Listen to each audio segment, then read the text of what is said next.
What's up, party people? Welcome back to our Matchup Mastery Series. Today we're tackling JP, and we're going to start off with 5 general tips just to help you get started in this matchup. So tip number 1 versus JP is after you block the spike, that's when you move in. If you can perfect parry, you gain even more ground, but he is plus after the EX, so you can't really move in after the EX one. Tip number 2, you could drive rush through his Ghost Bros or use anti-fireball tools. Tip number 3, Portal has a long setup, so drive rush in and hit him if you can. If he does get it set up, be ready to air him if he teleports.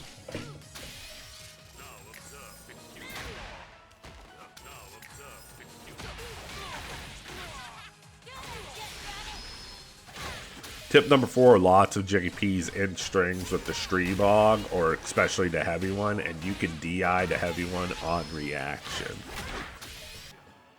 Tip number 5, meaty fireball always beats his amnesia.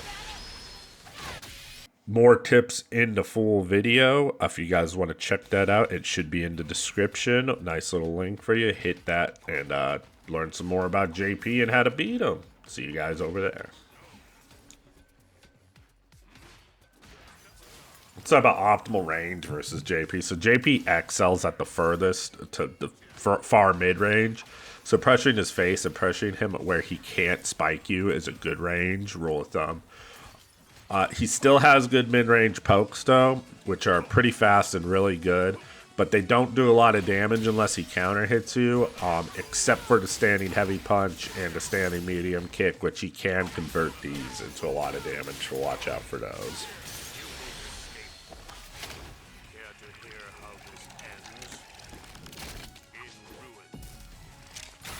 Practice whiff punishing the stand heavy punch.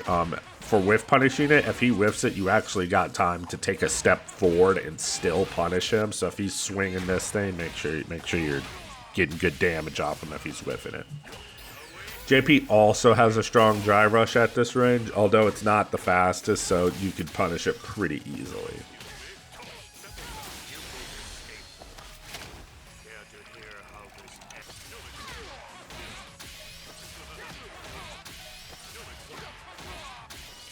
The trick with closing in is to block the spike and then drive rush.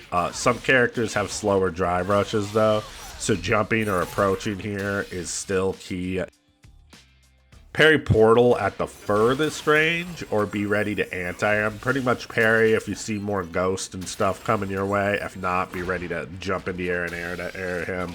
At mid-far range, they'll want to drive rush at you to keep pressuring you when the portal pops, and you have to block it. So be ready to sweep them on their approach, and actually eliminates the portal. Talk about specific matchup tips versus JP. So the first specific matchup tip is to scroll down on this video and hit the subscribe button. You do that, and I hear you'll beat 37.1123% more JPs just naturally. Yes, JPs hate that one crazy trick, but yeah, it's science, dude. I'm sorry. That's just science-backed facts right there. I don't know why, but you click subscribe, and you'll beat more JPs. And not only that, but if you click subscribe, I also hear that both GILFs and DILFs, those are attractive grandmothers and grandfathers. Yep, they're become more attracted to you right on the spot. So hit that subscribe button and go talk to some sexy old people you know. Specific matchup tips. The back plus medium punch ×2 has a gap that's pretty easy to react to. Generally, Ghost on block are good for him and bad for you. He can set up more pressure off of block Ghost. You want to watch your drive gauge while blocking the Ghost. You want to parry as many of the Ghost and spikes as possible. But you have to watch out because he has his command grab and his teleport into... He'll do an empty teleport into the grab, so you kind of have to watch out for that stuff. But if you aren't parrying his stuff, you're just going to be burnt out real fast, and you're probably just going to die. Dealing with amnesia, so meaty fireball always cooks the amnesia, but if he gets it off, your options are to backdash into parry. If he did a safe jump, this is really good, and you'll actually be plus after. You can throw him after the amnesia gets off, and that's a good scenario for you. You can make him block a jab and then throw him to keep things a little trickier. Or jab twice into DI sets up the timing for the DI for you. If you make a block 2 jabs into the DI, it actually absorbs the amnesia and it's a good scenario for you. But that's a pretty risky one. You know, you can still react to the DI and blow your soul up, unless he's in Burnout. So blocking the level 2, it goes mid, high, low, high. You want to block the high as little time as possible, so you don't get common. So block the high on the last possible second if you can. The high ghost is what I'm saying. But if you see him go for the overhead, then you could hold parry. That's pretty much when you want to hold parry, is if you see the overhead coming, you could hold the parry because there's time to do that. If he made you go into block stun with like a stand heavy punch before the animation of level 2, you could start holding parry and then block like normal. If he chains into you, you'll parry the whole thing. If he doesn't, the parry actually won't come out. It's an option selected. Dr. African, shoutouts to Dr. African. He discovered this one. If I remember, I'll put a link in the description to his video because he has a ton of good data on JP's level 2 and how to deal with it in that video. You can also drive reversal if they press it all because it is block straight. Jumping isn't too bad versus JP. His crouch heavy punch is a really good anti-air, but he doesn't get too much after it. Sometimes he can set up a portal. Be careful though, because if you're predictable with your jumps, his forward heavy kick does net him a ton of damage. Let's talk about JP and Burnout. So JP can cancel a button into regular amnesia while on Burnout to protect against DI and neutral. Or they could just straight up spam regular amnesia if your setups aren't tight.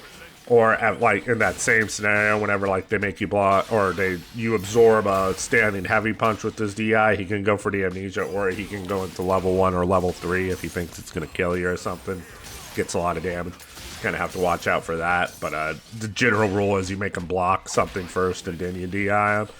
But it's, you know, if he has level 1 or level 3. That's just kind of the mix-up in Street Fighter 6. You have to watch out for those, but they aren't. Level 1's not projectile invincible either. I don't know if I included that in the video, but that's just something else to take note of. If he does get a hit on you, he can just set up like normal though, and it kind of sucks. He's pretty good in Burnout if he gets a hit on you because he can go back to his normal zoning stuff, and it's pretty strong still. You know, you still have to get back in despite him being burnt out. But watch out for that stuff. We'll talk about JP's specific Burnout strength. So essentially, if you block a heavy punch and you're burnt out and he does level 2, just write your obituary. It's pretty much just against a good JP, you're pretty much just going to die here to some bullshit. That's just, it's one of the best level 2s in the game. But a lot of characters are like this when you're burnt out. That whenever they have install level 2s, if it's pretty much just if you're burnt out and you have to deal with it, you're going to be, there's just not a lot you can do. You're going to be in trouble.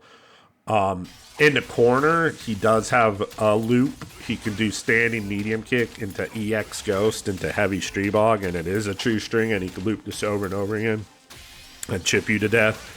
So be careful. I mean, you don't want to be in the corner against anyone, but if you're burnt out in the corner versus JP and he does this and you're low on life, you might just die.